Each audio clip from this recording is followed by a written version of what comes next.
been paralyzed for 24 years, and I have some rough days, but you know, I have to keep on going. I try to use no excuses.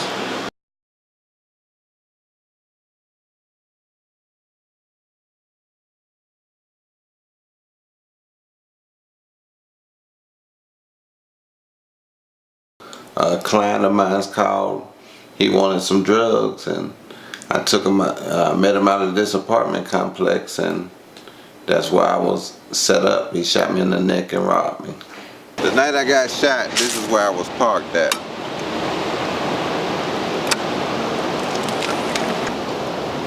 It took what seemed like hours for them to get here. I felt like I was drowning in a pool of blood as the blood began to rush from the bottom of my feet to the top of my forehead. They took me to the Shepherd Center in Atlanta, Georgia. And that's where I started my rehab process. And the doctor came in and told me, "I'm sorry to tell you this, Mr. Brown, but you'll be paralyzed from your neck down for the rest of your life." This is a man's world. This is a man's world. It helped me going to church and reading the word to help me through my depression of not just dealing with the spinal cord injury, but after my father died. When my father died and I went to the funeral and looked in the casket, I seen a reflection of myself, and I said to myself, what if I would have died that night? Would anybody have came to the funeral? Would I have made a difference in anybody's life? What would have been my legacy if I would have got past that night? So at the funeral I was wondering where was all the friends at, the people that he helped along the way. And they wasn't there. I said to myself, is that how I want to go out? That's not how I want to go out.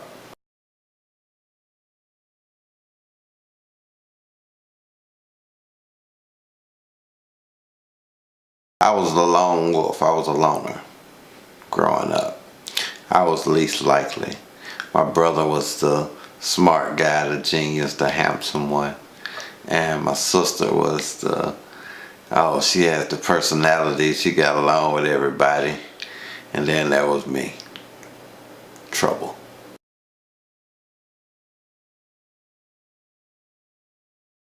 One of my cousins told me to come into the shed, James. So I went into the shed, and he looked at me with evil eyes, and I remember him grabbing me and putting his hand over my mouth, and he raped me.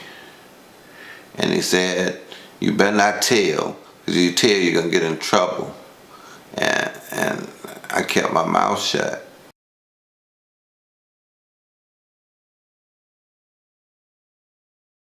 I had blocked it out. And then after my injury, I started thinking of stuff that happened throughout my years.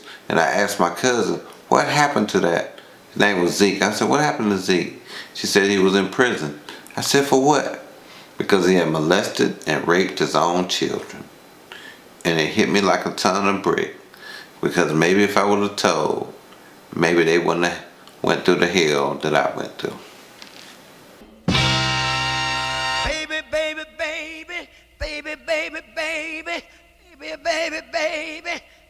Baby, I got the... Football was the way I released my anger, from being raped as a child. I didn't want nobody to touch me. So football was the way I could hit somebody and release that anger, hit somebody.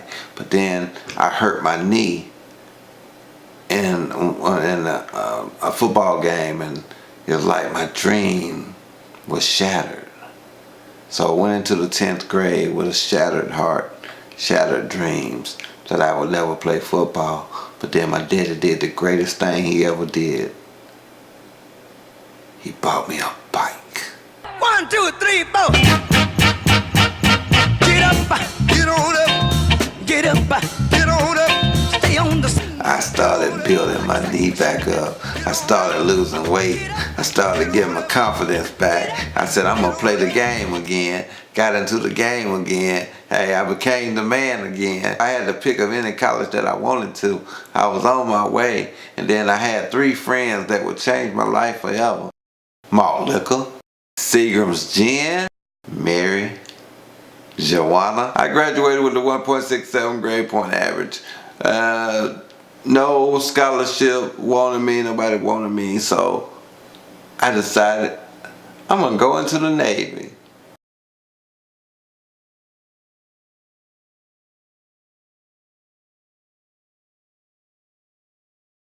That's when my daddy made the phone call and he said, I'll show you how to make some money. And he sent me the ticket and came back to Georgia.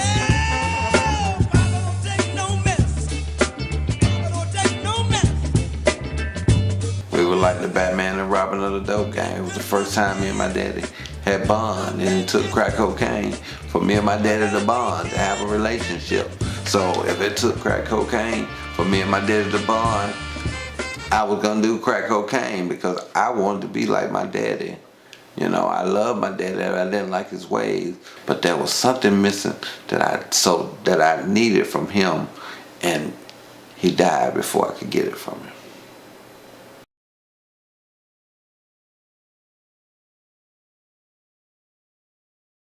I had heard Les Brown was going to be in Atlanta, Georgia. He was doing a seminar. So we got to the seminar and I gave Les my business card. And when Les went to speak, he said, James Brown, you inspire me because you came out despite the stares.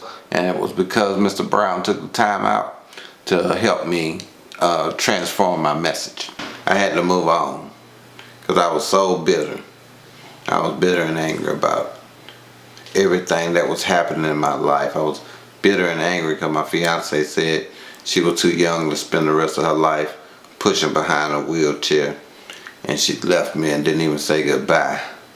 I was bitter and angry when the doctors told me that I would never walk again. I was just a real angry guy.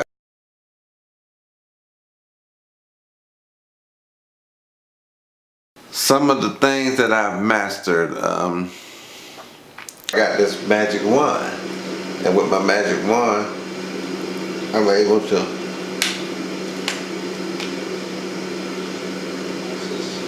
turn the TV up and down. I'm able to change the channel.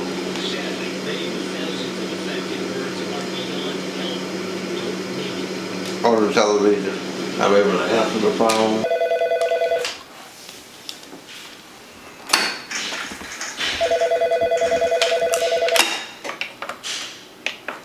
Hello? Hey, Bro Brown. When I first got hurt, it was my mom, all on my mom, and then a couple of years later I got approved to have caregivers come and take care of me. So it's been, oh man, it's been since 1994. I'm about to take a shower right now. When I first got hurt, I used to have to take bed baths every day. But when I had the house built in 2007, I had the shower custom built.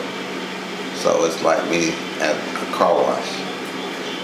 The shaking of my body comes from the brain sending messages to my spine, telling my arms and legs to move. But because I still have the bullet in my neck, the messages can't get through.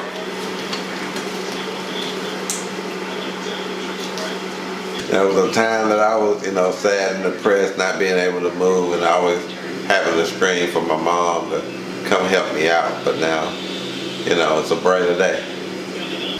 I'm here to make a difference, and I hope through this documentary, I think we're going to call it No More Excuses, because there's no more excuses to be made. Baby, baby, baby, baby, baby.